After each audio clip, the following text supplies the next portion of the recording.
जी, कैफेट आज के लेक्चर का आगाज करते हैं। Lecture number 44। प्रीवियस लेक्चर में रिलेटेड पार्टी का चैप्टर हमने कंप्लीट किया था। अच्छा, अब हम अपने सिलेबस के बेसिक कंसेप्ट्स के साथ साथ कुछ एडवांस लेवल के कंसेप्ट्स भी कवर कर चुके हैं। तो मैं ये चाहता हूँ ख़ास तौर पे केस स्टडीज़ की प्रैक्टिस वो हम स्टार्ट करें। उसमें वॉल्यूम 2 इंशाल्लाह 2-3 दिन में उम्मीद है कि अवेलेबल होगा। लेकिन जब तक वॉल्यूम 2 अवेलेबल नहीं होता, उसमें से जो केस स्टडीज़ आपको होम असाइनमेंट के तौर पे मैं चाह रहा हूँ कि आप अटेंड करें, वो आपको पीडीएफ के ज़रिए से या हार्ड फॉर्म क्लास में नोट्स डिस्ट्रीब्यूट करवा दिए जाएंगे, ताकि आपकी केस स्टडी की प्रैक्टिस कंटिन्यू रहे। वॉल्यूम 1 में कुछ केस स्टडीज़ हैं, वो तो हम प्रैक्टिस कर ही लेते हैं, लेकिन वो सफिशिएंट प्रैक्टिस नहीं है। सफिशिएंट प्रैक्टिस के लिए ज़रूरी है कि हम आई कैप की बुक में जो केस स्टडीज़ वगैरह, उससे अलावा हट के भी पास्ट पेपर्स के जो केस स्टडीज़ उनको भी प्रैक्टिस करें। तो उसके लिए केस स्टडीज़ को सेलेक्ट करके आपके साथ शेयर किया करूँगा, आपने उनको अटैम्प्ट करना है, फिर उनकी डिस्कशन भी आपके साथ शेयर होगी। लेकिन वो डिस्कशन हो सकता है कुछ केस स्टडीज़ की क्लास में हो, कुछ केस स्टडीज़ की हो सकता है आपको क्लास से अलहदा शेयर की जाए। इसी तरह कुछ एडिशनल रिसोर्सेज भी मैं आप लोगों के लिए अरेंज कर रहा हूँ, जिनका डिफरेंट पर्पज़ है। जैसे ब्रेनस्केप आपके साथ शेयर किया, जिसका पर्पज़ क्या है कि हमारे जो कंसेप्ट्स हैं जितने भी वो याद रहें, साथ साथ रिवाइज होते रहें, आखिरी महीने में हमें जाके उन कंसेप्ट्स को याद ना करना पड़े। उसके साथ हमारा एक मेंटीमीटर आपको याद होगा, स्टार्ट में मैंने शेयर किया था। इंशाल्लाह इस वीक से हम उसको रिज्यूम कर रहे हैं। ठीक है, इस वीक से 2-3 दिन के बाद या मे बी कल से हम उसको क्लास एंड पे स्टार्ट किया करेंगे, ताकि आपके जो कंसेप्ट्स हैं जो आपने सीखे हैं, इंश्योर हो जाए कि जितने भी मेजर कंसेप्ट्स थे क्लास में आप सीख के घर जा रहे हैं। घर जाके जब आप किताब खोलें उस वक्त आपको प्रॉब्लम ना हो। इसी तरह माइंड मैप भी इसी सीरीज़ की एक कड़ी थी, जिसका पर्पज़ क्या होता है कि जब आप चैप्टर कंप्लीट कर लें, उसके बाद एक नज़र में पूरा चैप्टर रिवाइज हो जाए। वो 10 मिनट के अंदर पूरे चैप्टर के रिवीजन करने के लिए वो माइंड मैप सफिशिएंट होते हैं। उसी तरह आजकल आपसे मैंने कुछ नंबर्स लिस्ट बनवाई थी हमने, जिसका पर्पज़ ये था कि स्टडी रिलेटेड कोई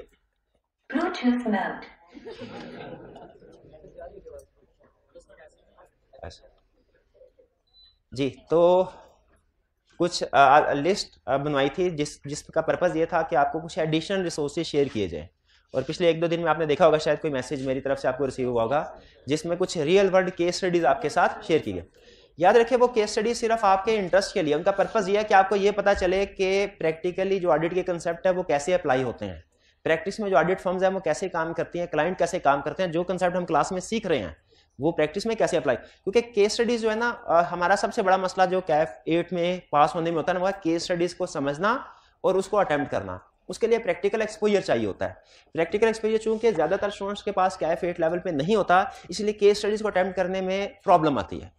तो आपको एनालिसिस करने के लिए कि किसी भी केस स्टडी में आपने कैसे एनालिसिस करना है, सोचना कैसे है, उसके लिए आपको प्रैक्टिकल एक्सपोजर देना जरूरी होता है। तो ये जो हमारी रियल वर्ल्ड केस स्टडीज मैं आपके साथ व्हाट्सएप पे शेयर कर रहा हूँ, ये उस प्रैक्टिकल एक्सपोजर को सामने रखते हुए आपके साथ शेयर की जा रही हैं। ये आपके सिलेबस का हिस्सा नहीं है, आपको कहीं पे किसी किताब में नजर नहीं आएंगी। ठीक है, ये प्रैक्टिस में से हम उठाते हैं। डिफरेंट सोर्सेज है, मैं कहाँ से किस तरीके से उठाता हूँ, स्कैन करता हूँ, सेलेक्ट करता हूँ, वो एक अलग चीज़ है। मैं उस डिस्कशन में नहीं जाना चाहता, वो आपके लिए रेलिवेंट है। लेकिन आपके सिलेबस की हद तक जो चीज़ें आपके लिए ज़रूरी हैं वो आपके साथ फिर शेयर कर दी जाती हैं। इनमें से शायद कुछ केस स्टडी में कुछ ऐसे अल्फाज हों जो आपको समझने में प्रॉब्लम हो, क्योंकि ये बेसिकली जो यूएसए और दूसरी डेवलप्ड कंट्रीज हैं वहाँ से ज़्यादातर एग्जांपल उठाई गई हैं। एशिया की भी एग्जांपल्स हैं, लेकिन ज़्यादातर एग्जांपल वेस्टर्न कंट्रीज के हैं। तो उसमें शायद, लेकिन अगर किसी कोई प्रॉब्लम हो, आपको कोई वर्ड समझने में, आप वो मेरे से ना पूछेगा, क्योंकि ये सिर्फ आपको एडिशनल सपोर्ट प्रोवाइड की जा रही है आपके एनालिसिस करने के लिए कि केस स्टडी कैसे सॉल्व करने हैं। ये आपके सिलेबस का ऑफिशियली हिस्सा नहीं है, लेकिन ये बहुत ज़रूरी होगी। ये आपके सोचने के अंदाज को बदलेगी, आपका जो विजन होगा उसको वाइड करेगी कि किस तरीके से आपने किसी भी सिचुएशन को लेके चलना है। इस सिचुएशन में अगर स्टैंडर्ड ने ये रिक्वायरमेंट्स कही हैं, तो अगर हम पूरा नहीं करते तो क्या प्रॉब्लम हो सकती है, या पहले जब ये रिक्वायरमेंट्स नहीं हुआ करती थी उस वक्त किस तरह के फ्रॉड होते थे जिसकी वजह से ये रिक्वायरमेंट्स ऐड हुई हैं। सिर्फ रिक्वायरमेंट्स को याद कर लेना काफ़ी नहीं है। जब बैकएंड पे ये याद हो ना कि अच्छा ये फ्रॉड हुआ था जिसके बाद ये वाली रिक्वायरमेंट्स ऐड हुई थी, तो आपको वो रिक्वायरमेंट्स समझना बहुत आसान हो जाता है। तो इसीलिए उसमें किसी किस्म की आपको कोई सपोर्ट चाहिए हो, कोई लफ्ज़ ऐसा हो जो कि इस्तेमाल हुआ उसका मीनिंग नहीं आता, उस केस के ऊपर फर्दर रिसर्च आपने करनी हो, तो वो आप मेरे से नहीं पूछेंगे। वो आप गूगल पे जाएं, सर्च करें, कुछ थोड़ा सा काम खुद भी करें। ठीक है, इससे आपको खुद भी अंदाजा होगा कि आपने किसी मटेरियल को, स्टडी रिलेटेड मटेरियल को ढूंढना है तो कैसे ढूंढना है। तो उस सिलसिले में मैं आपको कोई सपोर्ट प्रोवाइड नहीं कर। हाँ, कुछ क्वेश्चंस को हो सकता है क्लास में मैं एग्जांपल के तौर पे यूज कर लूँ, ठीक है, कुछ केस स्टडीज को जो आपके साथ शेयर करूँगा मैं भी क्लास में किसी एग्जांपल में यूज कर लूँ, लेकिन वो ऑफिशियली वो कोई ऐसा नहीं है, असाइनमेंट नहीं है आपकी कि ये क्वेश्चन है और इसका आपने सोल्यूशन बनाना है, नहीं। वो यूँ समझ लीजिए जैसे अखबार की खबर होती है, उसी तरह हमारे ऑडिट प्रोफेशन की कुछ न्यूज़ है, वो डेली बेस पे एक आधी अगर आपके साथ शेयर होती है तो आप उसको पढ़ लें, काफ़ी है। लेकिन वो काम की चीज़ें होती हैं, मेरी असेसमेंट यह है कि वो काम की चीज़ है, उसको रीड करें और अपने पास सेव कर लें, बाद में कभी फ्री टाइम में दोबारा भी पढ़ेंगे तो आपको इंटरेस्टिंग लगेगी। अगर कोई स्टूडेंट ऐसा है जिसको वो केस स्टडीज शेयर या वो भी कुछ मटेरियल मैं आपके साथ शेयर करूंगा, पहले भी किया है, वो नहीं मिल रहा, जो हमारे ऑनलाइन के स्टूडेंट्स होते हैं वो तो व्हाट्सएप ग्रुप बने होते हैं ना, उसमें तो हम व्हाट्सएप ग्रुप में वो इन्फॉर्मेशन डाल देते हैं, सब तक पहुंच जाती है। लेकिन चूंकि फिजिकल के व्हाट्सएप ग्रुप नहीं बने होते तो इसलिए अलहदा इन स्टूडेंट्स को मैसेज करना पड़ता है।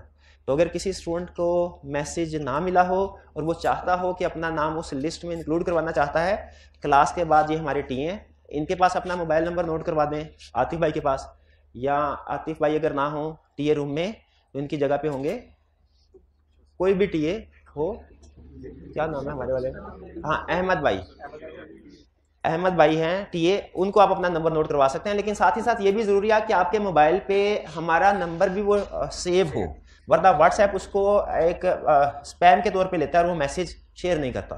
तो ये नंबर है जिससे आपको मैसेज आया करेंगे 0334-041-6341, इसको नोट करके अपने मोबाइल में सेव कर लें और अपना नंबर हमारे पास सेव करवा दें, ठीक है, हम लिस्ट में इसको ऐड कर लेंगे, उसके बाद आप इसको इंशाल्लाह मैसेज आपको आते रहेंगे। ये नोट कर लिया आपने? चलिए, ये कुछ आपके साथ डिस्कशन करनी थी, होगी। अब चलते हैं अपने चैप्टर की तरफ। प्रीवियस लेक्चर में हमने रिलेटेड पार्टी का चैप्टर कंप्लीट किया, उसमें कोई क्वेश्चन पूछना चाहते हो पूछ लीजिए जी। टेस्ट कब डिस्कस, हाँ वो जो आपको असाइनमेंट मिलेगी ना उसमें टेस्ट के क्वेश्चन भी शामिल होंगे, तो वो क्वेश्चन वाइज डिस्कशन होगी, आपके टेस्ट की सारी डिस्कशन होगी जरूर, लेकिन डिस्कशन ऐसे नहीं होगी कि आज हम टेस्ट 3 कर रहे हैं तो सारी की सारी लेक्चर टेस्ट 3 के ऊपर डिस्कस हो रहा है। आपको जो होम असाइनमेंट दी जाएगी मैं उसमें आपको नोट करवाऊंगा कि आज की होम असाइनमेंट में टेस्ट 2 का क्वेश्चन नंबर 3 है और टेस्ट 3 का क्वेश्चन नंबर 5 है, और फिर नेक्स्ट डे में उसकी डिस्कशन होगी। तो आपके test question by question discuss हो रहे होंगे, लेकिन असाइनमेंट की शक्ल में, ठीक है। और कोई क्वेश्चन? जी जी जी।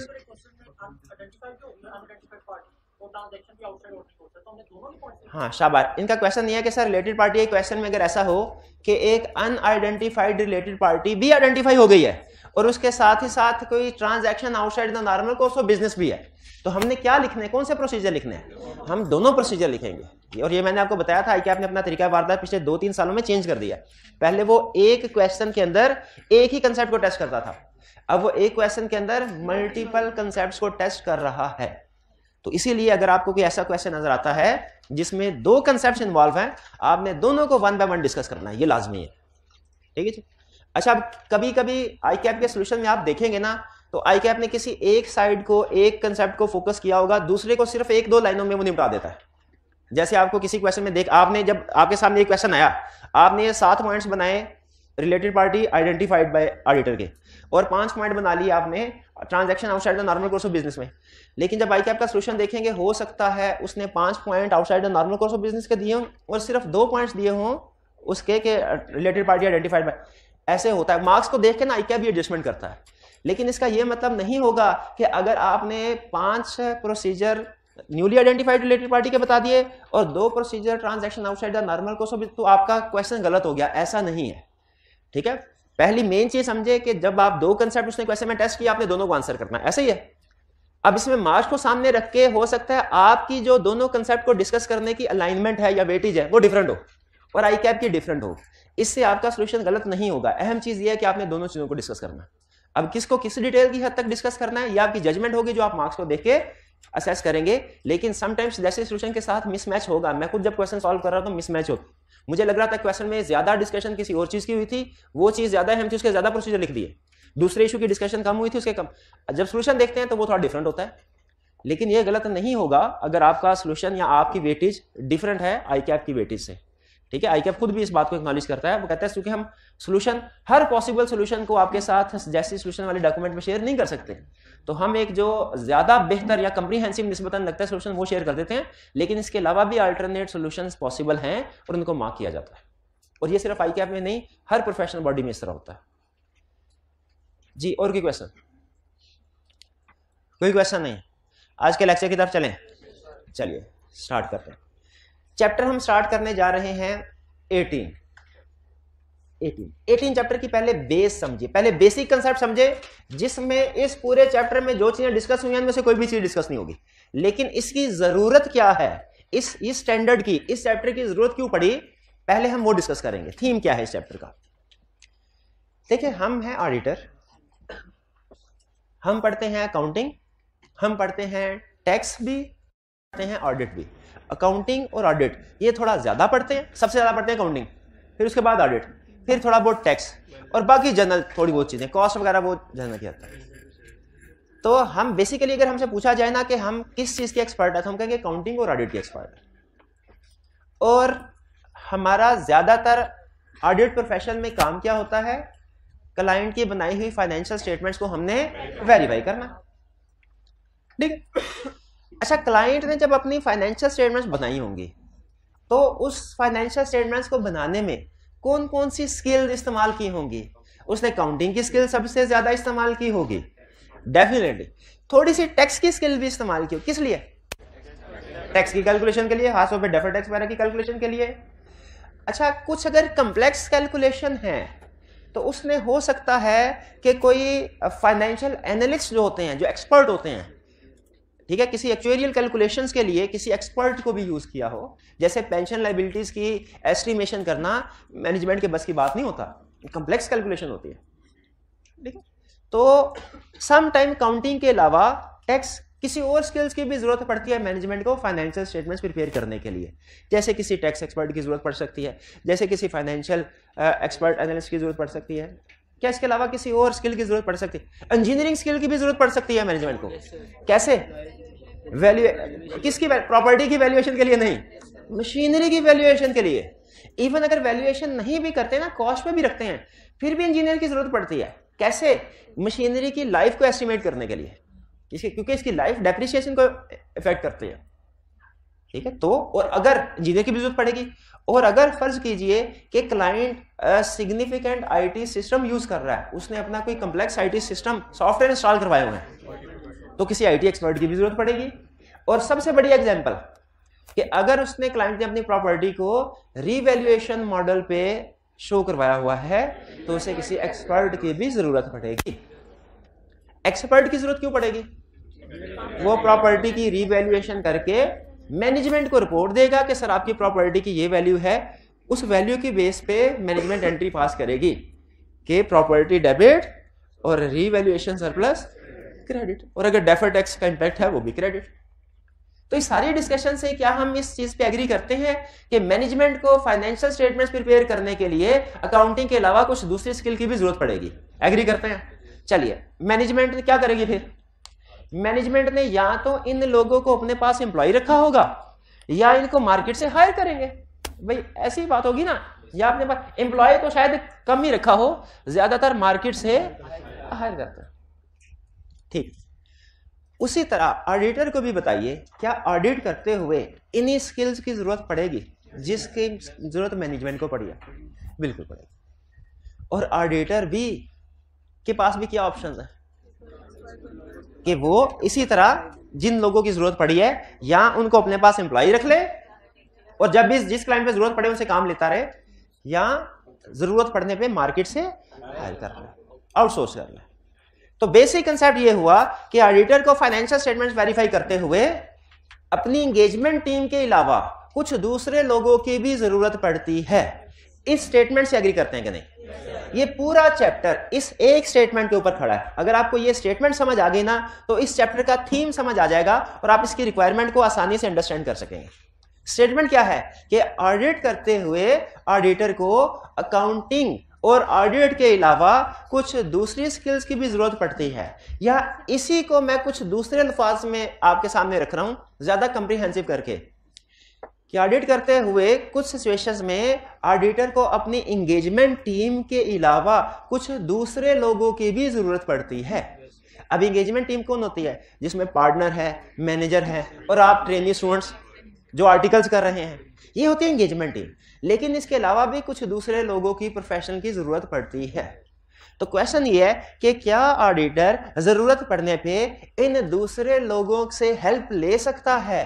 हेल्प किस सिलसिले में? एविडेंस ऑब्टेन करने में। क्या नहीं ले सकता? बिल्कुल ले सकता है।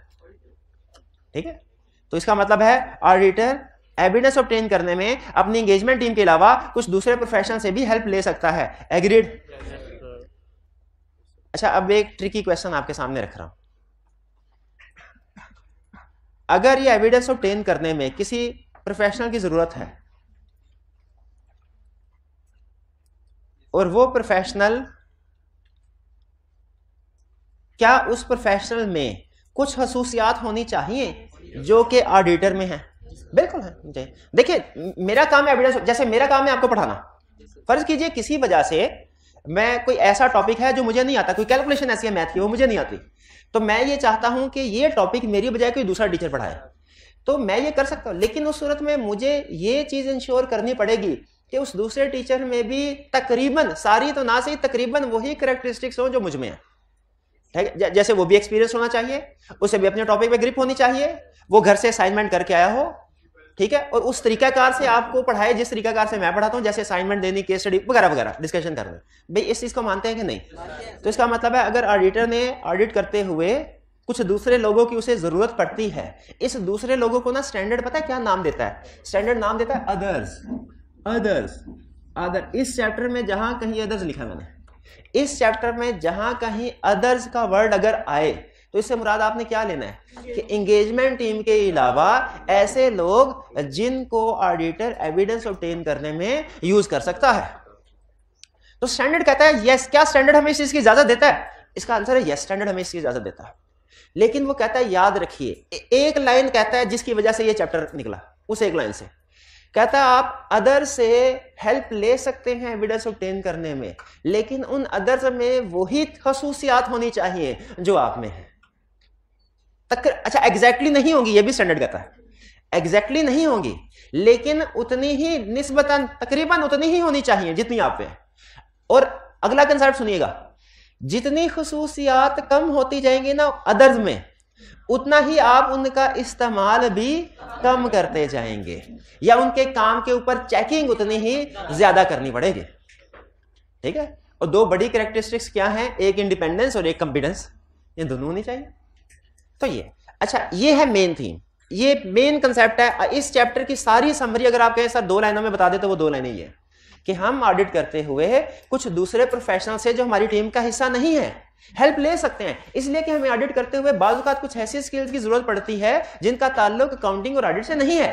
तो हम ऐसे वक्त में किसी दूसरे प्रोफेशनल से हेल्प ले सकते हैं, लेकिन इस सूरत में हमने पहले ये चीज इंश्योर करनी है कि इस दूसरे पर्सन जिसको यूज कर रहे हैं इसमें तकरीबन वही कैरेक्टरिस्टिक्स हों जो हमारे पास हैं, और अगर उससे कम कैरेक्टरिस्टिक्स हैं इसमें, तो जितनी कैरेक्टरिस्टिक्स कम होती जाएंगी ना, हमने उतना ही या तो इनसे काम कम करवाना है या इनके ऊपर कंट्रोल, रिव्यू उतना ज्यादा, निगरानी इनके काम की उतनी ज्यादा करते रहना। ये समरी है पूरे चैप्टर की। फिर इसके बाद आगे चलते हैं, अगला क्वेश्चन, इस कंसेप्ट को मजीद डिटेल में सीखते हैं कि ऑडिट में ऐसा कैसे पॉसिबल है, किन सिचुएशन में ऐसा होता है कि हमें अपनी टीम के अलावा कुछ दूसरे लोगों की जरूरत पड़े। देखिए, एग्जांपल्स तो बहुत सी हैं, लेकिन इस चैप्टर की हद तक 2 एग्जांपल्स बड़ी हैं, लेकिन मैं आपको बाकी एग्जांपल भी शेयर कर देता हूं रिवीजन पर्पस के लिए कि कब हमें अपनी टीम के अलावा कुछ दूसरे लोगों की जरूरत पड़ सकती है। इसकी पहली एग्जांपल है प्रीडिसेसर ऑडिटर। वो भी हमारी टीम का हिस्सा तो नहीं है, लेकिन क्या हमें उसकी जरूरत पड़ सकती है? हमने शायद 2-3 टॉपिक में ये देखा, हमारे पास जब फर्स्ट टाइम कोई क्लाइंट आता है ना, तो बताइए हम फौरन उसको ओके कर देते हैं कि हम acceptance and continuous procedure perform करते हैं। एक्सेप्टेंस एंड कंटिन्यूस प्रोसीजर क्या होते हैं? ये प्रोसीजर होते हैं कि एवेल्युएट करना, हमें इस क्लाइंट को एक्सेप्ट करना चाहिए कि नहीं करना चाहिए, हमें इस क्लाइंट को एक्सेप्ट करना चाहिए कि नहीं करना। एग्जाम्पल तो वैसे अजीब सी है, सिर्फ कंसेप्ट बिठाने के लिए दे रहा हूं। जिस तरह शादी का डिसीजन करने से पहले दोनों पार्टीज एक्सेप्टेंस प्रोसीजर परफॉर्म करते हैं ना, क्योंकि अगर गलत फैसला हो जाए तो सारी उम्र भुगतना पड़ता है। तो याद रखिए, इस डिसीजन के गलत होने में इतना रिस्क नहीं है जितना रिस्क इस डिसीजन के गलत होने में है कि एक ऑडिट फर्म एक गलत क्लाइंट को एक्सेप्ट कर ले। ये डिसीजन गलत हो जाए, इसका इंपैक्ट ज्यादा बड़ा है, इसका इंपैक्ट हजारों जिंदगियों पे आ सकता है। इसका इंपैक्ट इतना बड़ा हो सकता है कि 100 साल की फर्म बिग 5 में हुआ करती थी। आपने बिग 5 की टर्म कभी सुनी है? नहीं सुनी, इसलिए कि 2002 में बिग 5 बिग 4 हो गई थी। जो बिग 5 में एक फर्म होती थी, उसने एक गलत क्लाइंट को एक्सेप्ट कर लिया जो फ्रॉड करने वाला था। फिर जब फ्रॉड सामने आया ना, अच्छा लोग पता क्या कहते हैं, जब कोई फ्रॉड सामने आए ना, तो बताइए अल्टीमेट रिस्पॉन्सिबिलिटी किसकी होती है? नहीं होती। फ्रॉड को प्रिवेंट डिटेक्ट करना प्राइमरी रिस्पॉन्सिबिलिटी ऑडिटर ने तो रीजनेबल एश्योरेंस ऑब्टेन कर, लेकिन जनरल एक्सपेक्टेशन गैप है ना। जनरल पब्लिक समझती है कि नहीं ऑडिटर की जिम्मेदारी थी। वो कहते हैं जब ये फ्रॉड हो रहा था तो ऑडिटर क्या कर रहा था, लगता है ऑडिटर भी साथ मिला हुआ है। ऑडिटर की रेपुटेशन भी इफेक्ट होती है। तो इसीलिए याद रखें, जब कभी कोई क्लाइंट हमारे सामने आता है, हमने फौरन यस नहीं करना, पहले क्या करना, एक्सेप्टेंस प्रोसीजर परफॉर्म करने हैं। एक्सेप्टेंस, उसे sometime acceptance and continuous procedure भी कर। एक्सेप्टेंस एंड कंटीन्यूअस प्रोसीजर का मकसद क्या होता है? ये डिसाइड करना कि ये क्लाइंट इस काबिल है कि नहीं कि हम इसका ऑडिट करें। हर क्लाइंट इस काबिल नहीं होता कि उसका ऑडिट किया जाए, हर क्लाइंट इस काबिल नहीं होता कि उसको हम सर्विस प्रोवाइड करें। ये ज़हन में रखिएगा, ठीक है। अच्छा, अब वो ये एक्सेप्टेंस का डिसीजन करने के लिए क्लाइंट के बारे में कुछ इंफॉर्मेशन चाहिए होगी। बेहतरीन सोर्स ऑफ इंफॉर्मेशन क्या है जो उस वक्त हमें प्रोवाइड कर? Predecessor auditor. तो ये हमारी टीम का हिस्सा नहीं है, देखिए कंसेप्ट मैच हुआ टीम का, लेकिन हमारे ऑडिट में हमें हेल्प करता है, ठीक। ये अदर्स में आए, ठीक है। इसके अलावा और क्या एग्जांपल हो सकती हैं? और एग्जांपल होती है एक एक्सपर्ट, जैसे वैल्यूअर है। जैसे एक्सपर्ट में जितने भी एक्सपर्ट है सारे इस कैटेगरी में आ जाते हैं। जैसे वैल्यूअर है, जैसे लॉयर है, शाबाश, लॉयर की अच्छी एग्जांपल दी आपने। वैल्यूअर है, लॉयर है, टैक्स प्रैक्टिशनर भी इसमें आ सकते हैं, आईटी एक्सपर्ट हैं, प्रॉपर्टी वैल्यू इंजीनियर, ये सारी एग्जांपल्स। इनको हम एक नाम दे देते हैं क्या? एक्सपर्ट का। एक्सपर्ट से मुराद अकाउंटिंग और ऑडिट के अलावा किसी भी फील्ड का एक्सपर्ट हो, उसे हम कहेंगे एक्सपर्ट। इसके भी हेल्प ले सकते हैं। अच्छा सुनिए, इंटरनल ऑडिटर का कभी नाम सुना है आपने? इंटरनल ऑडिटर कौन होता है? अच्छा, अब मैं आपको एक बात बताता हूं, प्रैक्टिस की। आपको पता है सम टाइम इंटरनल ऑडिटर ज्यादा कंपिटेंट होता है एक्सटर्नल ऑडिटर से। और आपको यह पता है कि हमेशा इंटरनल ऑडिटर का नॉलेज, एक्सपीरियंस उस कंपनी के बारे में जिसका हम ऑडिट कर रहे हैं हमेशा ज्यादा होता है। लेकिन आपको यह पता है कि इसके बावजूद भी नॉलेज भी समटाइम ज्यादा है, नॉलेज भी उसका ज्यादा है, समटाइम कंपिटेंस भी लेवल भी ज्यादा है। वो जनरल पब्लिक उसके ऊपर एतबार नहीं करती। क्यों नहीं करती? हमारा और उसका काम, हमारा और उसका तरीकाकार तकरीबन एक जैसा होता है, एक्सटर्नल ऑडिटर और इंटरनल ऑडिटर का। वो हमारा, हम प्रैक्टिस में क्या करते हैं, वो हमारा पेटी भाई है। पेटी भाई समझ ना, जैसे पुलिस वाले कहते हैं पेटी, वो हमारा पेटी भाई है। लेकिन उसके बावजूद काम भी तकरीबन वही। वो भी टेस्ट ऑफ डिटेल करता है, हम भी टेस्ट ऑफ डिटेल करते हैं। वो भी टेस्ट ऑफ कंट्रोल करता है, हम भी टेस्ट ऑफ कंट्रोल करते हैं। वो भी एनालिटिकल प्रोसीजर परफॉर्म करते हैं, हम भी एनालिटिकल प्रोसीजर परफॉर्म। वो भी रिस्क असेसमेंट करता है, हम भी रिस्क असेसमेंट करते हैं। लेकिन उसके बावजूद ये सारे काम कर रहा होता है डायरेक्टर्स के लिए। हम ये सारे काम कर रहे होते हैं शेयर, क्योंकि शेयर होल्डर कहते हैं हमें इस बंदे की रिपोर्ट में एतबार नहीं है। इंटरनल ऑडिटर की क्यों एतबार नहीं है? ये इंडिपेंडेंट नहीं है, ये डायरेक्टर्स के अंडर काम कर रहा है, डायरेक्टर्स इसकी सैलरी के बारे में डिसीजन, तो ये हो सकता है अंडर इन्फ्लुएंस हो जाए। लेकिन मुझे बताइए, यहां पे एक क्वेश्चन है कि अगर एक काम इंटरनल ऑडिटर ने किया हुआ है, एग्जैक्टली वही काम हमने भी करना है, आप क्या करेंगे? आप उसके काम को कंप्लीटली इग्नोर करके जीरो से खुद करेंगे, या कोशिश करेंगे उसने जो काम करके जो कंक्लूजन वगैरह आइडेंटिफाई किए हुए हैं हम भी उनको टेकअप कर लें, उसके वर्क को यूज करने की कोशिश करेंगे? बिल्कुल करेंगे, ठीक है। स्टैंडर्ड हमें इसकी इजाजत भी देते, लेकिन इसके कुछ रूल है। इसका मतलब है हम जो कहते हैं ना अदर से मुराद वो लोग जो हमारी टीम का हिस्सा नहीं है, लेकिन उनसे हम हेल्प ले सकते हैं। उनमें एक्सपर्ट तो शामिल है ही, उनमें प्रीडिसेसर ऑडिटर शामिल है ही, उनमें इंटरनल ऑडिटर भी शामिल है, उसमें कुछ और भी एग्जांपल है, लेकिन वो भी हमने पढ़ी नहीं। तो जब पढ़ेंगे ना तब मैं आपको रिकॉल करवा दूंगा कि अदर्स का हमने कंसेप्ट पढ़ा था, उसमें ये भी शामिल है, ठीक। अच्छा, अब इस चैप्टर पे आ जाते हैं। इस चैप्टर में ये सिखाया हुआ है कि आप अपने ऑडिट में अगर अदर्स को यूज करते हैं, या यूं कह लें अदर्स के वर्क को यूज करते हैं, तो वो अदर्स क्या क्या है, इस चैप्टर की हद तक क्या क्या है, और आप उनके वर्क को कैसे यूज कर सकते हैं। अदर्स हैं दो, जो इस चैप्टर में डिस्कस हुए। एक है इंटरनल ऑडिटर, एक है एक्सपर्ट। एक है इंटरनल ऑडिटर, एक है एक्सपर्ट। दोनों में जो बेसिक डिफरेंस है ना वो ये है, नहीं है दोनों इंडिपेंडेंट, दोनों में से कोई भी नहीं है। एक्सपर्ट भी अगर क्लाइंट ने एंगेज किया हो ना, क्लाइंट ने, तो वो इंडिपेंडेंट नहीं है, वो क्लाइंट का एम्प्लॉई है एक तरह से। और इंटरनल ऑडिटर भी इंडिपेंडेंट नहीं है। फर्क ये नहीं है। जो बड़ा फर्क है ना दोनों में, इस चैप्टर में दो लोग यूज हुए अदर्स में। कौन कौन से? इंटरनल ऑडिटर और एक्सपर्ट। इन दोनों में जो बड़ा फर्क है वो ये, इंटरनल ऑडिटर वही काम करता है जो हम करते हैं और एक्सपर्ट कोई और काम करता है। यानी इंटरनल ऑडिटर के काम की इच्ची बिची हम चेक कर सकते हैं। इच्ची बिची समझते हैं? मतलब छोटा छोटा काम भी उसका चेक कर सकते हैं। एक्सपर्ट के काम की इच्ची बिची चेक नहीं कर, मोटा मोटा चेक कर सकते हैं इसके काम को, लेकिन डिटेल में चेक नहीं कर सकते। भाई ये फर्क समझ आ रहा है आपको? इंजीनियर की कैलकुलेशन कौन सी है, कौन से फार्मूले उसने लगाए हैं, कौन से टूल इस्तेमाल किए हैं, उसके अगर आप टूल्स देखें। मेरा दोस्त बैंकर था, वो बाज़ औक़ात लोन देते हैं ना, तो मशीनरी की जिस क्लाइंट को लोन देते हैं उसकी मशीनरी की वैल्यूएशन रिपोर्ट बनती है। वो कहता है इंजीनियर है, उनकी आप टूल्स देख लेना, हैरान हो जाए कि वो किस किस तरीके से वैल्यूएशन करते हैं। मशीन को कंजर पिंजर खोल के रख देते हैं और फिर उसके बाद वैल्यूएशन कर रहे होते हैं। तो हम उसके एक्सपर्ट के काम में हमें कुछ भी नहीं पता, ठीक है, मतलब डिटेल नॉलेज नहीं है, बेसिक नॉलेज शायद हो, डिटेल नॉलेज नहीं है, लेकिन इंटरनल ऑडिटर के वर्क का डिटेल। इसलिए दोनों की रिक्वायरमेंट्स में आगे चल के कुछ थोड़ा फर्क भी आएगा, ये ज़हन में रखिएगा। और वो फर्क किस वजह से आएगा? सिर्फ इस वजह से कि ऑडिटिंग स्टैंडर्ड ये कहते हैं कि इंटरनल ऑडिटर के वर्क को आप ज्यादा डिटेल में चेक करो क्योंकि कर सकते हो।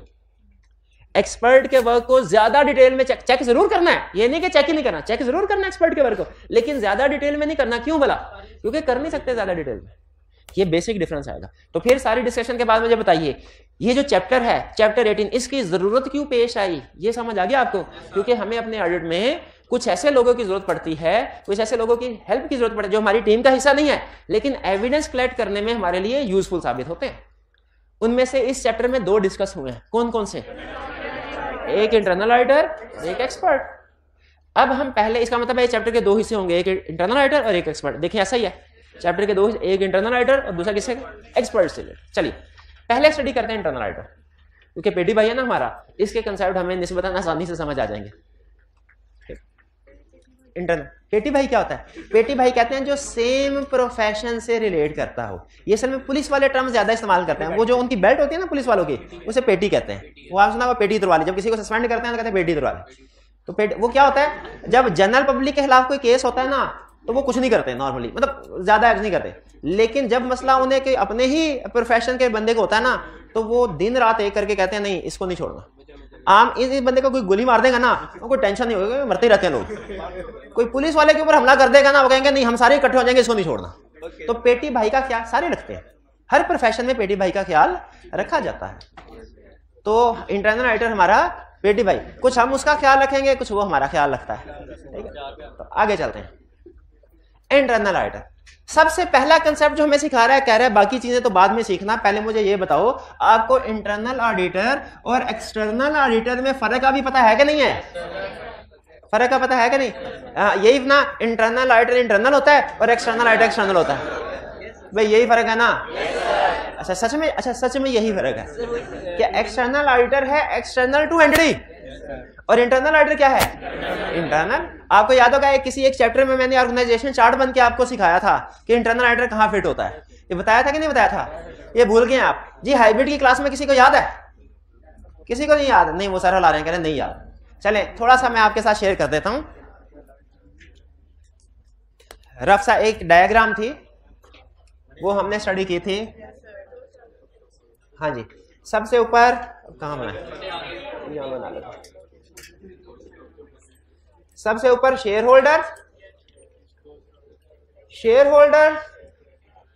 से पॉइंट किया 2 चार्ज विद गवर्नेंस को, 2 चार्ज विद गवर्नेंस ने आगे डिफरेंट डिपार्टमेंटल हेड को, जैसे सीएफओ, जैसे human resource head of human resource department, marketing head और इन सीईओ और दूसरे लोगों को पॉइंट किया। तो ये लोग जो CEO, CFO, human resource department के हेड, ये क्या कहलाते हैं? और ये 2 चार्ज विद क्या कहलाते हैं? अच्छा, डायरेक्टर हर रोज आते हैं? कब आते हैं? कभी कभी महीने में 1 दफा, ठीक है। आपने अगर लॉ पढ़ा होगा तो आपको याद होगा कि लिस्टेड कंपनी के केस में 1 इन ईच क्वार्टर डायरेक्टर से मिलना होता है 3 महीने बाद, लेकिन बड़ा भी ज्यादा अगर मिले तो 1 महीने में 1 दफा। तो क्या डायरेक्टर्स ये चाहते हैं कि डे टू डे बेसिस पे इस मैनेजमेंट की निगरानी होती रहे, ये सही काम कर रहे हैं कि नहीं कर रहे हैं? ये ज़हन में रखिएगा। किस पर्पस के लिए?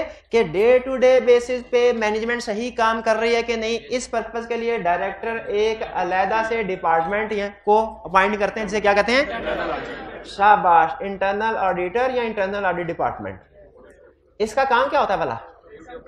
ये डे टू डे बेसिस पे इनकी निगरानी करे और मंथ एंड पे रिपोर्ट बना के उसे इंटरनल ऑडिट रिपोर्ट कहते हैं, डायरेक्टर्स को सेंड कर दे, शेयर कर दे। हाँ, अगर कभी कोई अर्जेंट मैटर होना तो ये मंथ एंड से पहले भी शेयरिंग कर सकता है डायरेक्टर के साथ, लेकिन नॉर्मली इसकी रिपोर्टिंग क्या होती है कि इसका मैनेजमेंट के साथ कोई लिंक नहीं होना चाहिए।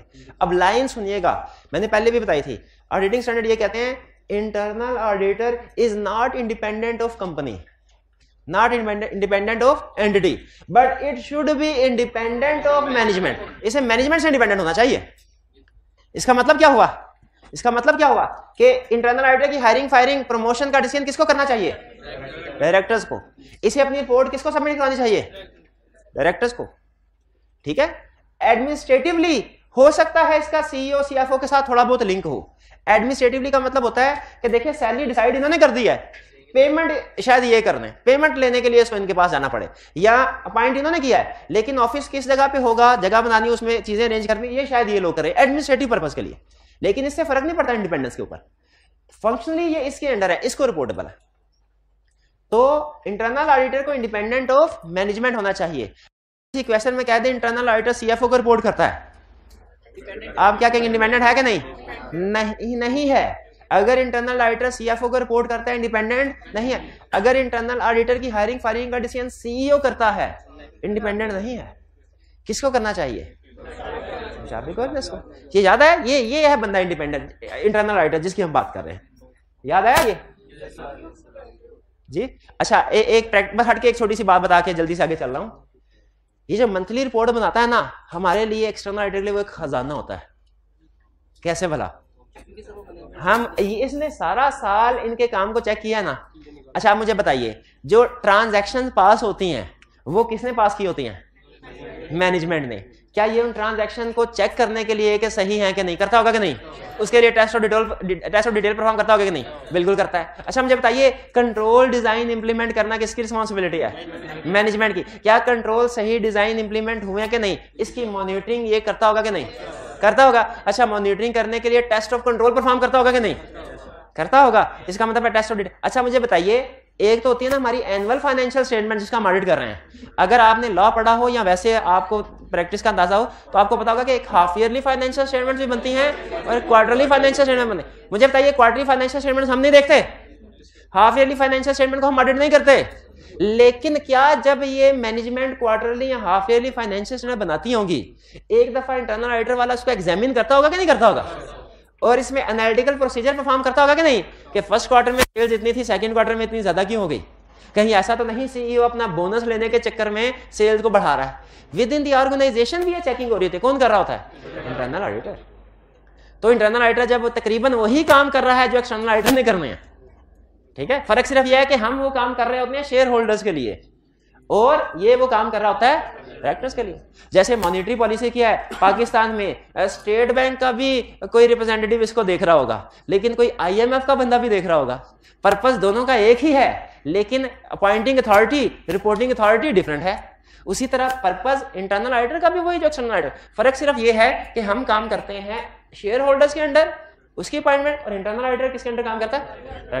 तो ये जो मंथली रिपोर्ट करता है ना, उसमें अगर टेस्ट ऑफ डिटेल्स में कोई मिस स्टेटमेंट सामने आई है, इंटरनल ऑडिटर डायरेक्टर को बता देता है। टेस्ट ऑफ कंट्रोल्स में कोई वीकनेसेस अगर सामने आई हो, इंटरनल ऑडिटर डायरेक्टर्स को बता देगा। क्यों? क्योंकि अल्टीमेटली डायरेक्टर की भी जिम्मेदारी है सुपरवाइजर के कंट्रोल्स अच्छे हों। इसी तरह अगर फाइनेंशियल इंफॉर्मेशन को एग्जामिन करते हुए कोई गड़बड़ नजर आए, ये इंटरनल ऑडिटर डायरेक्टर्स को बता देगा। कैसे बताएगा? रिपोर्ट की शक्ल में। अब खुद सोच के मुझे बताइए, अगर हम ऑडिट करने के लिए जाएं, वहां पे हमें पता चले इंटरनल ऑडिटर ने रिपोर्ट बनाई हुई है, तो हमें रेडीमेड वीकनेसेस नहीं मिल जाएंगी, हमें रेडीमेड मिस स्टेटमेंट्स नहीं मिल जाएंगे। हमें रेडीमेड जो इसने एनालिसिस किए होंगे और डॉक्यूमेंट्स बनाएंगे वो नहीं मिल जाएंगे। हम सबसे पहला काम यही करते हैं, इसके साथ जाके सबसे पहले जो ऑर्गेनाइजेशन में हम जिससे हेलो हाई करते हैं ना, पहले अकाउंट्स डिपार्टमेंट में जाके, अकाउंट्स डिपार्टमेंट में हमारी फॉर्मेलिटी होती है, बस जाके उधर गए अलग, लेकिन जिसके साथ बैठ के गपशप लगाना शुरू, और इससे हमारी सबसे बड़ी जरूरत पता क्या होती है, सर अपनी मंथली रिपोर्ट दे दीजिए हमें। ये रिपोर्ट देते हैं, उसमें जो वीकनेसेस होती हैं वो सारी कॉपी पेस्ट करके मैनेजर से कहते हैं सर ये देखिए कितना काम किया हमने। मैनेजर कहता है मैंने भी आर्टिकल किए हैं, मुझे भी पता है ये काम कहाँ से, इतने कम वक्त में इतना ज्यादा काम कैसे होता है। लेकिन बहरहाल देखें, पर्पज एक है तो वो सारी इंफॉर्मेशन हमसे रेलिवेंट है, हम उसको यूज कर सकते हैं। स्टैंडर्ड ने से मना नहीं किया, बेटा बिल्कुल यूज कर सकते हैं। तो ये है इंटरनल। भाई अब समझ आ गया इंटरनल ऑडिटर कौन होता है? ठीक है, आज हमने दो टर्म सीखी, क्या एक पेटी भाई क्या होता है ये सीखा, और दूसरा क्या सीखा, इंटरनल ऑडिटर का एक्सपर्ट भी सीख लिया, एक्सपर्ट भी सीख लिया। तीन टर्म्स जी। क्या इंटरनल ऑडिटर मिस स्टेटमेंट खुद ठीक नहीं कर सकता? इसका आंसर है नहीं, क्योंकि इसके स्कोप ऑफ वर्क में सिर्फ इतना होता है, निगरानी करनी है, इंटरफेयर नहीं करना, सिर्फ रिपोर्ट देनी है। किसको रिपोर्ट देनी है? डायरेक्टर्स को जी, वन बाय वन जी। शाबाश शाबाश, ये अब सोचना शुरू हुए हैं, क्या ऑडिटर अपनी रिपोर्ट में ऑडिटिंग स्टैंडर्ड्स फॉलो करता है? इसका जवाब आप बताइए। इसका जवाब है यस, लेकिन ये वो वाले ऑडिटिंग स्टैंडर्ड नहीं होते जो हम फॉलो करते हैं। ये हम जो फॉलो करते हैं वो ISA एक्सटर्नल ऑडिटिंग के होते हैं, ये जो फॉलो करते हैं ये इंटरनल ऑडिटिंग के होते हैं। इनका एक इंस्टीट्यूट है जो इंटरनल ऑडिटिंग के स्टैंडर्ड इशू करता है, institute of internal auditor IIA। ठीक है, ये एक बाकायदा क्वालिफिकेशन है। ठीक है, लाजमी नहीं है कि हर इंटरनल ऑडिटर क्वालिफाइड हो, मतलब प्रेस्क्राइब नहीं, लेकिन एक अच्छी क्वालिफिकेशन माना जाता है अगर आपने IIA से सर्टिफिकेशन की हो। तो बहरहाल ये स्टैंडर्ड इसके जरूर होते हैं, होने भी चाहिए, लेकिन वो स्टैंडर्ड नहीं होंगे जो, क्योंकि हमारा तरीका का, जैसे सबसे बड़ा फर्क उन स्टैंडर्ड में पता है किस चीज का है? सबसे बड़ा फर्क रिपोर्ट का। हमारी रिपोर्ट का फॉर्मेट कुछ और होता है, उनकी रिपोर्ट का प्रेस्क्राइब फॉर्मेट ही कोई नहीं है। वो कहते हैं भाई डायरेक्टर से पूछो जिस तरह की रिपोर्ट वो चाहते हैं ना उस तरह का फॉर्मेट बना लो, जबकि हमारी रिपोर्ट का फॉर्मेट लॉ ने भी दिया है, ISAs में भी दिया हुआ है कि एक्सटर्नल ऑडिटर जब रिपोर्ट इशू करेगा ये फॉर्मेट होगा। तो ये सारी डिस्कशन के बाद मुझे बताइए कि आपको समझ आ गई कि इंटरनल ऑडिटर कौन है? क्लियर हो गया? अच्छा, तो फिर अब मैं समझाऊंगा नहीं, आपसे क्वेश्चन पूछूंगा, अगर आपने जवाब दे दिए तो इसका मतलब कंसेप्ट समझ आ गया आपको। बताइए इंडिपेंडेंट, अगर हम कंपैरिजन करें इंटरनल ऑडिटर एक्सटर्नल ऑडिटर का, कौन इंडिपेंडेंट, एक मिनट है, कौन इंडिपेंडेंट ऑफ एंटिटी है? External auditor independent of entity है। ठीक है, internal auditor independent of entity नहीं है, लेकिन से इंडिपेंडेंट ऑफ मैनेजमेंट होना चाहिए। तो इसका मतलब एक्सटर्नल ऑडिटर मोर इंडिपेंडेंट है। दूसरा अपॉइंटमेंट, एक्सटर्नल ऑडिटर की अपॉइंटमेंट कौन करता है? Share holder. इंटरनल ऑडिटर की अपॉइंटमेंट कौन करता है? दो शाबाश, शाबाश, बेहतरीन। क्वालिफिकेशन, क्या एक्सटर्नल ऑडिटर की क्वालिफिकेशन प्रेस्क्राइब्ड है? यस, एक्सटर्नल ऑडिटर की क्वालिफिकेशन प्रेस्क्राइब्ड है। क्या क्वालिफिकेशन? Chartered accountant. ये जेल में रखिएगा, पाकिस्तान में चार्टर्ड अकाउंटेंट ही ऑडिट कर सकते हैं, थोड़ा सा ऑडिट CMS भी कर सकते हैं, लेकिन ज्यादातर ऑडिट कौन? Chartered accountant. तो एक्सटर्नल ऑडिट के लिए क्वालिफिकेशन प्रेस्क्राइब्ड है, इंटरनल ऑडिट के लिए क्वालिफिकेशन प्रेस्क्राइब्ड नहीं। आप प्रैक्टिकली जाएंगे इंटरनल ऑडिट डिपार्टमेंट में, आपको FA पास लोग भी काम करते नजर आएंगे। तो इंटरनल ऑडिट वालों के लिए क्वालिफिकेशन रिकमेंडेड है। ये कहा जाता है कि अगर वो अच्छे क्वालिफाइड लोग होंगे ना इंटरनल ऑडिट वाले, तो इंटरनल ऑडिट डिपार्टमेंट की इफेक्टिवनेस उतनी ही ज्यादा होगी। रिकमेंडेड, लेकिन रिक्वायर्ड नहीं है, रिक्वायर्ड नहीं। नेक्स्ट, स्कोप या ऑब्जेक्टिव, इसमें दो चीजें हैं स्कोप या ऑब्जेक्टिव में। पहली चीज ये कि स्कोप या ऑब्जेक्टिव इनका डिसाइड कौन करता है, और दूसरी चीज इनके स्कोप या ऑब्जेक्टिव में क्या क्या चीजें शामिल होती हैं। तो मुझे बताइए, एक्सटर्नल ऑडिटर का स्कोप कौन डिसाइड करता है भला? Law, ISAs, even share holder भी डिसाइड नहीं करते, लॉ और ISA। और इंटरनल ऑडिटर का स्कोप कौन डिसाइड कर रहा है? डायरेक्टर। शाबाश, यानी इसका मतलब ये हुआ कि अगर शेयर होल्डर या मैनेजमेंट हम एक्सटर्नल ऑडिटर से कहें कि ये दो काम करो और ये तीन काम छोड़ दो, तो हम उनकी बात मानेंगे एक्सटर्नल ऑडिटर? नहीं, हम कहेंगे भाईजान हमारा स्कोप किसने डिसाइड किया है? लॉ ने। लॉ ने जो जो चीजें कहा है वो हम वेरीफाई करेंगे। और अगर यही बात डायरेक्टर्स इंटरनल ऑडिट वालों से कहें कि ये तीन काम करो ये दो छोड़ दो, तो वो वैसा ही उसकी बातों पर अमल करेंगे। तो स्कोप कौन डिसाइड करता है? इंटरनल ऑडिटर का, डायरेक्टर्स, एक्सटर्नल ऑडिटर का लॉ डिसाइड करता है। फिर इनके स्कोप में शामिल क्या क्या होता है? एक्सटर्नल ऑडिटर के स्कोप में एक ही चीज शामिल होती है, ओपिनियन देना फाइनेंशियल स्टेटमेंट्स पे कि वो true and fair view present करते हैं कि नहीं करते। जबकि इंटरनल ऑडिटर के स्कोप में क्या क्या चीजें शामिल होती हैं, जो डायरेक्टर कहें। अच्छा अब सुनिए, स्टैंडर्ड ने हमें कहा है, स्टैंडर्ड ने हमें यह बताया हुआ है कि मैक्सिमम ये 5 चीजें हैं जो इंटरनल ऑडिटर के स्कोप में शामिल हो सकती हैं। 5 चीजें।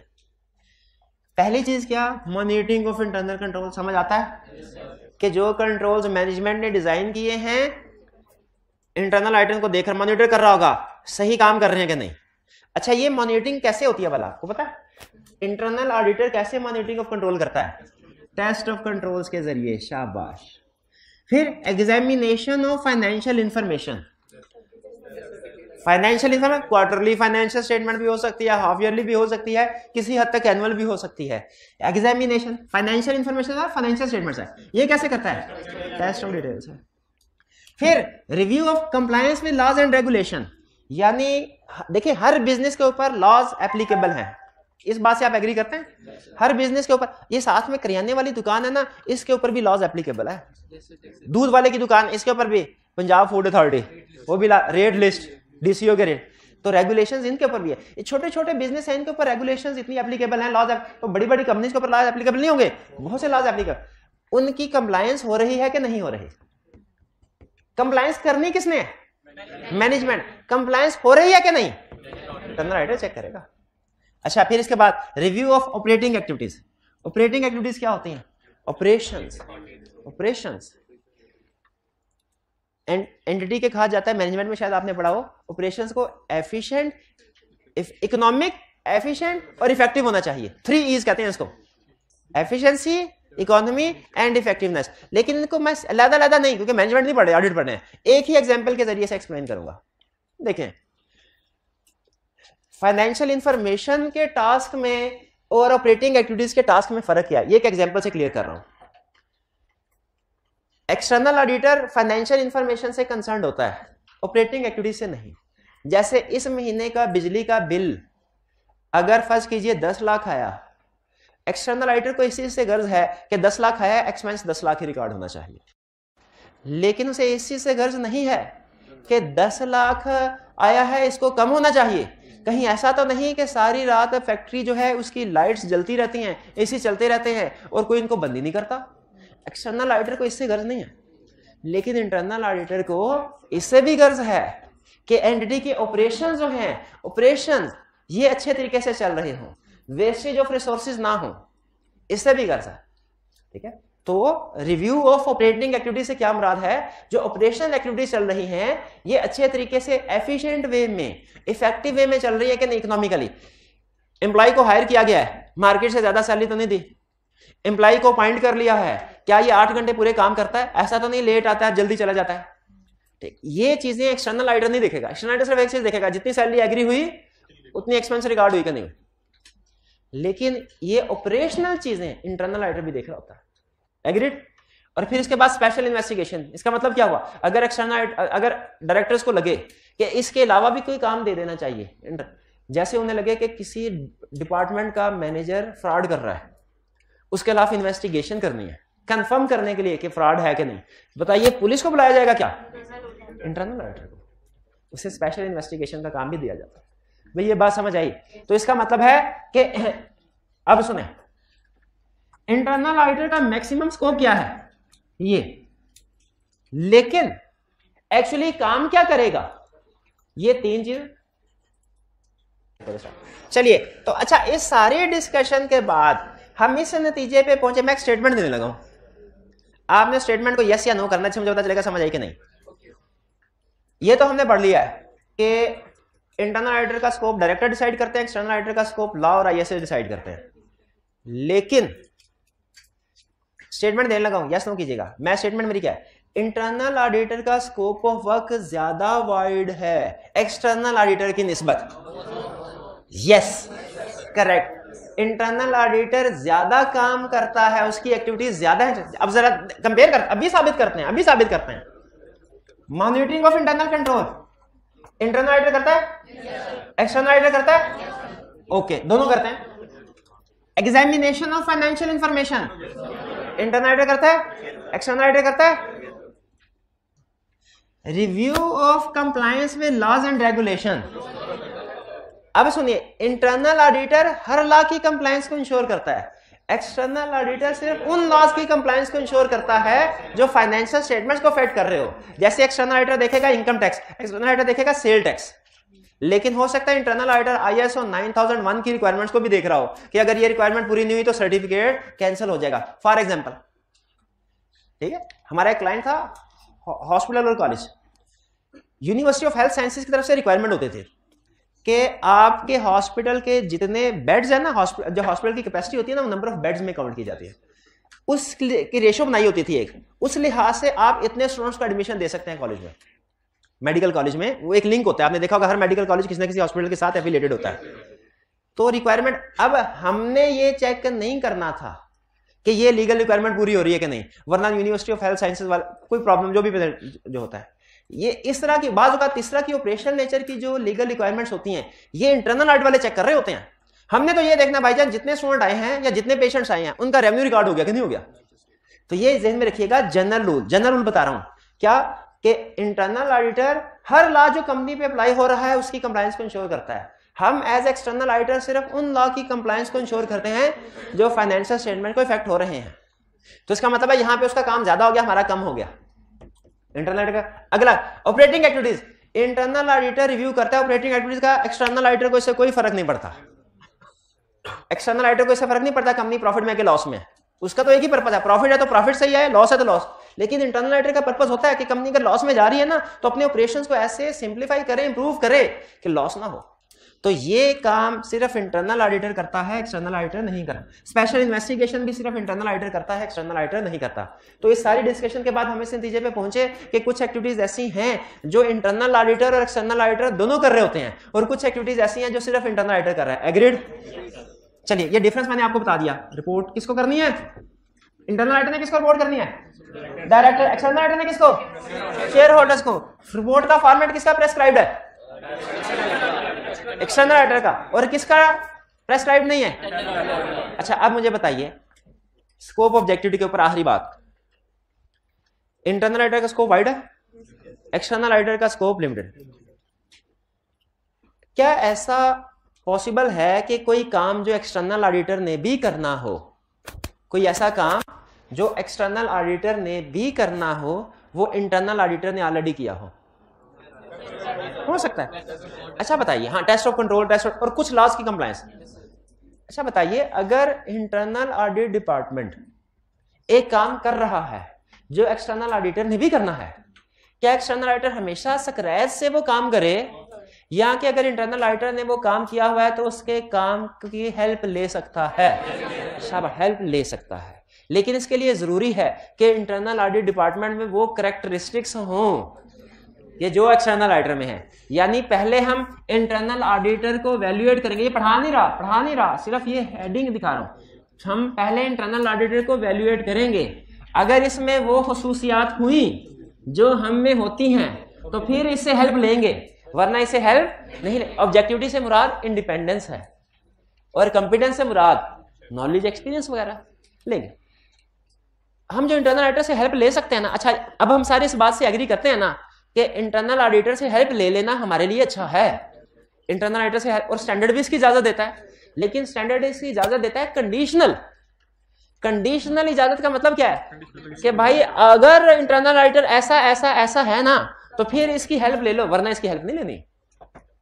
कैसा कैसा? इंडिपेंडेंट है, कॉम्पिटेंट है, सिस्टमैटिक एंड डिसिप्लिन अप्रोच है तो फिर ले लो। लेकिन एक ज़हन में रखें, आखिरी बात इसको खत्म। इंटरनल ऑडिटर से हम हेल्प ले सकते हैं, आप सारे इस बात पे एग्री करते हैं ना? हेल्प ली जा सकती है दो तरह से। आपने बताना है कौन सा तरीका आपको पसंद आया। पहला तरीका हेल्प लेने का, हाँ, पहला प्यार से, दूसरा ज्यादा प्यार से। पहला तरीका प्यार से। ये कैसे? ये इंटरनल ऑडिटर हैं, इनसे कहें सर ये रेंट होने वाला है, हम आ गए आपके पास, अब हम 3-4 महीने आपके साथ रहेंगे, गपशप रहेगी हमारी, आप ऐसा कीजिए, आपने पिछले पूरे 10-11 महीनों में खूब टेस्ट ऑफ कंट्रोल परफॉर्म किए होंगे, खूब टेस्ट ऑफ डिटेल परफॉर्म किए होंगे, आपने खूब डॉक्यूमेंट्स बनाई होंगी, ज़रा सारी डॉक्यूमेंट्स हमारे साथ शेयर कर दें, क्योंकि हमने भी इसी तरह की डॉक्यूमेंट्स बनानी है। ये कहेंगे सर प्रॉब्लम ही कोई नहीं, हम 11 महीनों से आप ही का तो इंतजार कर रहे थे, हमें पता था आप हर साल आते हैं और जो रिपोर्ट हमने डायरेक्टर्स को दी होती है और जो डॉक्यूमेंटेशन होती है आप मांगते हैं, ये आपके लिए डॉक्यूमेंट्स हाजिर हैं, ये लीजिए डॉक्यूमेंट्स। इसे कहते हैं using the work of internal auditor, using the work of internal auditor. अच्छा, दो अल्फाज हैं, दोनों में से जो फर्क ढूंढ लेगा ना वो उसने समझ लीजिए इस चैप्टर की सबसे टेक्निकल चीज समझ ली। दो अल्फाज में फर्क, पहला फर्क using the work of internal auditor, दूसरा यूजिंग इंटरनल ऑडिटर।